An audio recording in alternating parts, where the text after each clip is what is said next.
Hey, what's up guys, Blake here with another video, and following on from last week's video of my top 10 aquarium items that you can find at your supermarket, which there'll be a card above now if you didn't catch that video, I decided to head down to the dollar store today, $2 store, or the discount store, whatever you want to call it, and we found 10 more aquarium items that you can find there. For the most part, I've tried to keep them separate to those items that I raised last week, so it's worthwhile catching both videos, and that'll give you plenty of ideas of things that you can use in your fish room. Let's jump straight into the video.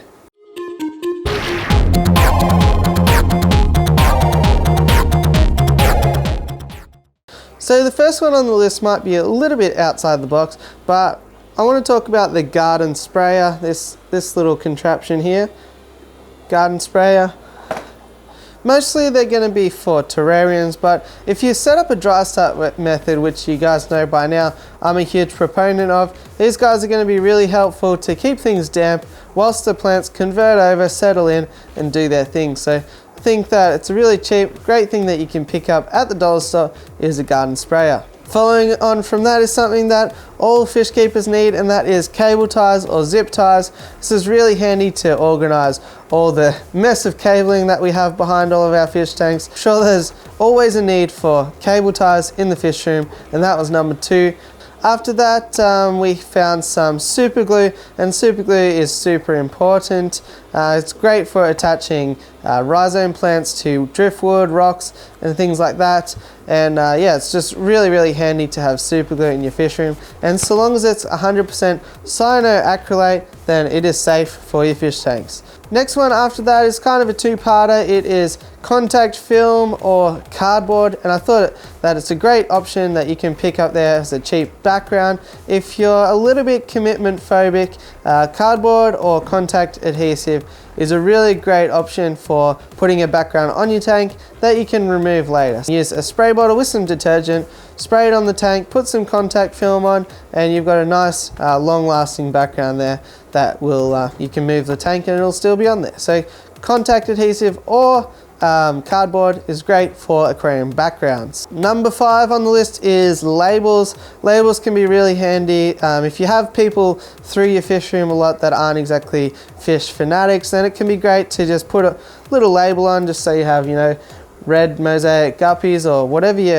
your fish are in there. That can be really handy. If you're not much of a plant person but you love planted tank, it can also be handy to label what plants are in your fish tank in case you get asked for it later, or you're compiling a little shopping list for yourself and you might find some plants you've been more successful with and others less so. Also, if you mix foods together, you can label the container, and there's plenty of other uses. The next one on the list is one that I'm actually using right now, Notepads, books, notepads, or even if you want to get really creative, there was even magnetic whiteboards and other chalkboards and things like that you can write notes to yourself, such as your water change schedule. If you notice a little white lump or a bump on your fish, you can just note that down, keep an eye on it without panicking. If you fertilize, you can write your fertilizer routine on. There's plenty of other things such as that.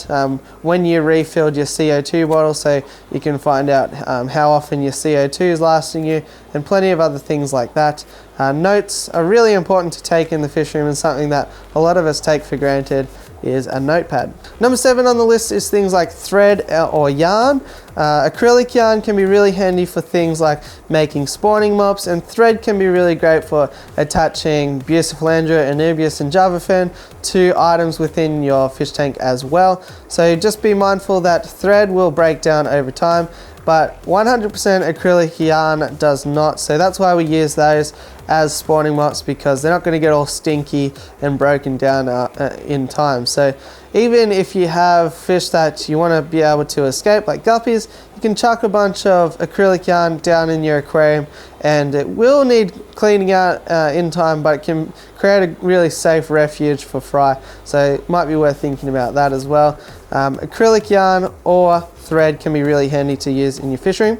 Number 8 seems an obvious one, but one that we never have enough of, and that is buckets. And I certainly found heaps of those really cheaply at the dollar store. So buckets, goes without saying. Store your rocks hardscape, you know, keep an in and an out bucket for water changes, whatever it is you want to use buckets for. I'm sure we all have way too many uses for buckets and not enough buckets to use them. So number 8 on the list is buckets. Number 9 on the list is this fancy little gadget here.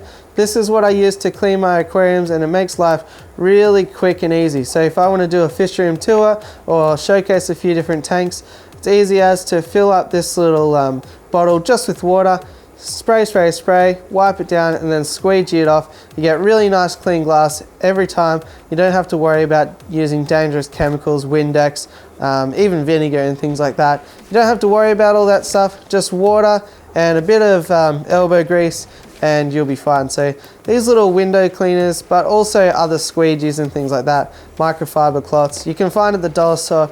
Really easy and cheap, and quite handy to have in the fish room. And last but not least, the little pot scrubbers can be really handy to have in your fish room as well. They make pretty good media, certainly cheap media, to fill up your canister filters or sumps, but also you can use them to scrape that stubborn green spot algae and stuff like that off the inside of your tank. So pot scrubbers or loofahs, things like that, can be found at the dollar store. Really handy and really useful. I'm sure that you can come up with some extra uses as well.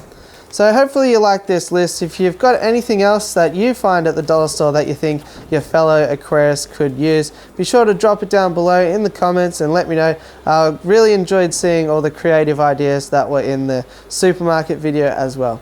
Hopefully you liked this video, hopefully you found it to be insightful. If you did, it always helps me out to smash like, hit subscribe, and all that fun stuff. Other than that, I'll catch you on the next one. Thanks for watching.